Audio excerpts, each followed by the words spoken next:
you mentioned earlier about company organizations not really understanding their why, and retail do. It's a daily thing. It's almost like a sprint every day that you can Mm-hmm. then celebrate at the end of, and then you go again the next day. You go again.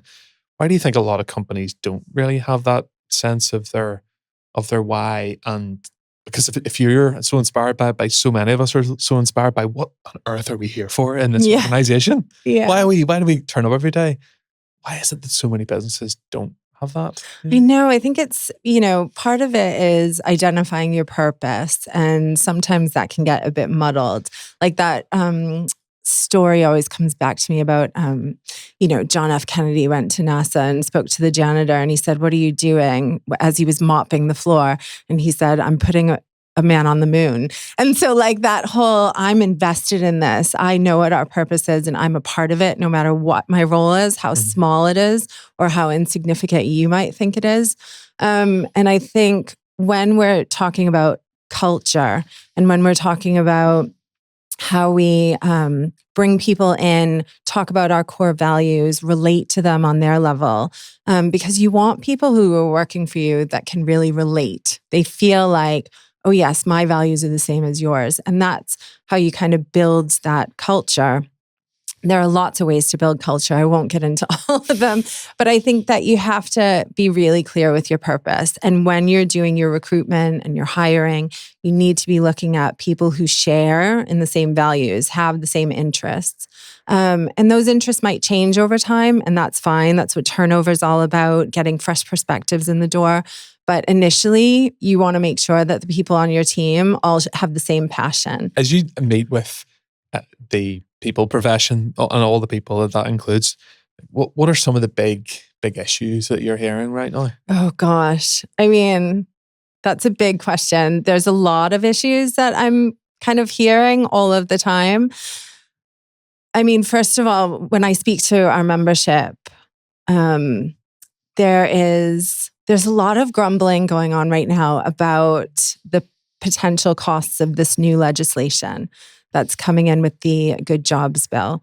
So it's mostly around pay transparency. There are loads of SMEs. I think it's like 80% of Northern Ireland is SME. Oh, yeah. And, we've got to start somewhere, but structural realignments and introducing pay bands can be a very disruptive process. And it can be very costly.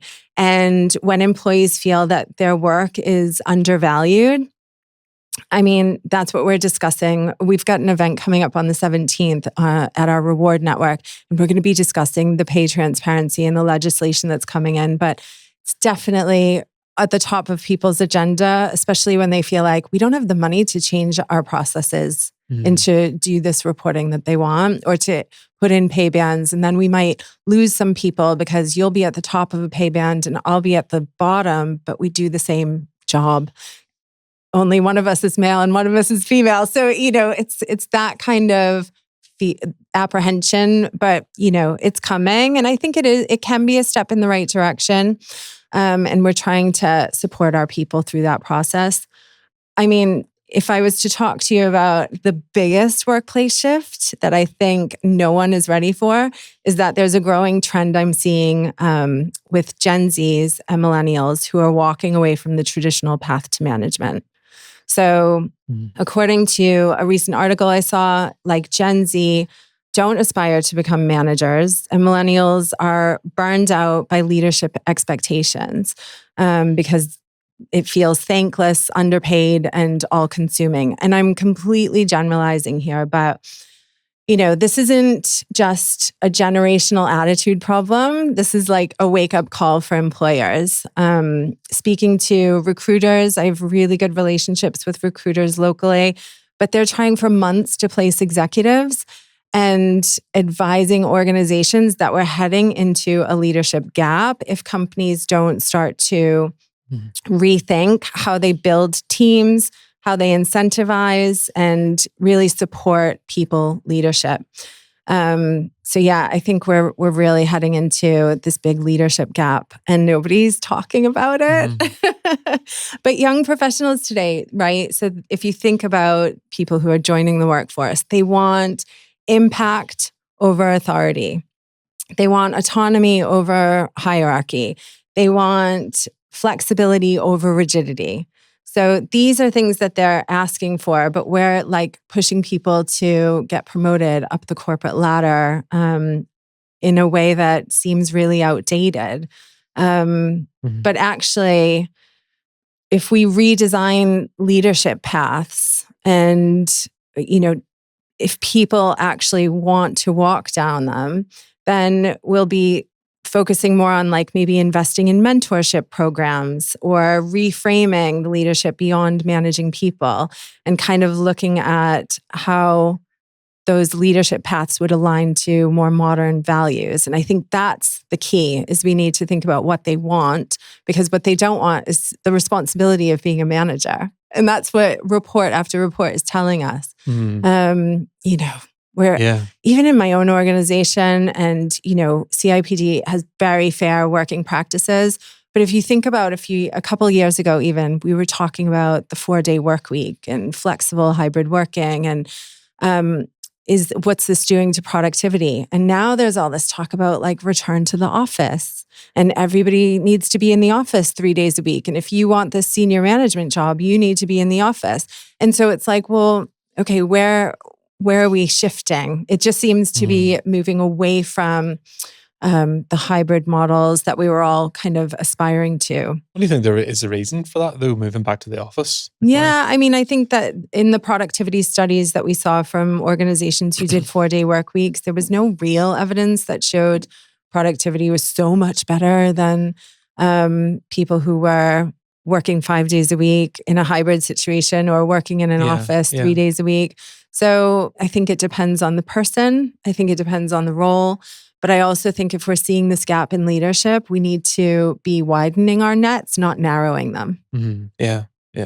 But like you talked about, and I know it's retail, you talked about being in a place with a group of people, in a team, and being inspired each day to hit your targets and then celebrate at the end of it. Are we missing something if we're not going to have people coming together in teams rather than just using teams? No. I absolutely think there's like a place for having that face-to-face. But I think back to my days in retail in Manhattan, for example. I mean, I was working about 70 hours a week, 80 hours sometimes during Christmas. So the quality of your work-life balance is completely skewed. And that's the responsibility of a senior manager in that sector. But if the option for job sharing, or if the option for me to flex my own hours, or if there was an option for me to work nights over a certain period and then have 2 or 3 days off, like if there were options for me, that's what I mean when I say flexibility. It doesn't necessarily have to be hybrid work at home. It doesn't necessarily mean 4-day work week. It's not rigid. What I'm saying is we need to open up the opportunities for flexible working, which could be a range of things. I think my experience tells me I would have been so much more productive if I had more autonomy over when I was working and the impact that had. Yeah, retail is a hard business. You're open 12 hours a day. You're not going to work that whole 12 hours. The person who did the morning shift isn't going to be celebrating with you when you close the doors, but they still know that they contributed to the day. And that, I think, is the message that organizations need to hear is, how am I contributing even if I'm not seeing the end result immediately? Do I still feel like I was successful in enabling that to happen? Yeah. There's a lot in that good jobs bill, as you say. It's a huge piece of legislation. It's been costed, though, hasn't it? The impact, I think, has been costed. But what you're saying is there are costs that your profession are saying. Yeah, people are still nervous about it. They're still nervous about the disruption that it could, cause. Almost the cost of disruption, so to speak, rather than actually the cost of implementing it or whatever. Yeah. I mean, the last thing that people are really going on about, and this won't be a surprise to you because it's at every conference and it seems to be on every podcast I listen to, is AI, right? So it's inescapable at this point. The implementation of it is massive. The first thing I would do if I was a student, a young professional, an old professional, like anybody, is to learn AI skills. you have to learn AI skills. Like everyone needs to learn this, and they just need to be interacting with it every day. It's reshaping industry workflows. It's impacting hiring decisions. It's like changing career pathways for people. And it's not about, being a coder or really understanding the ins and outs of it, but it's just being AI literate, learning prompt engineering, for example, and how to use AI as a real assistant. I don't know if you were at the CIPT conference last month, but we saw at the conference how AI can be your personal assistant, how it can help you with your work, how it can just be your tasker. And it's, formed on the screen as this real person, but it doesn't need to be. But yeah, I would say the landscape is evolving so fast. Start small, get your hands on tools like ChatGPT, Perplexity, Gemini Pro, like play around with them and experiment.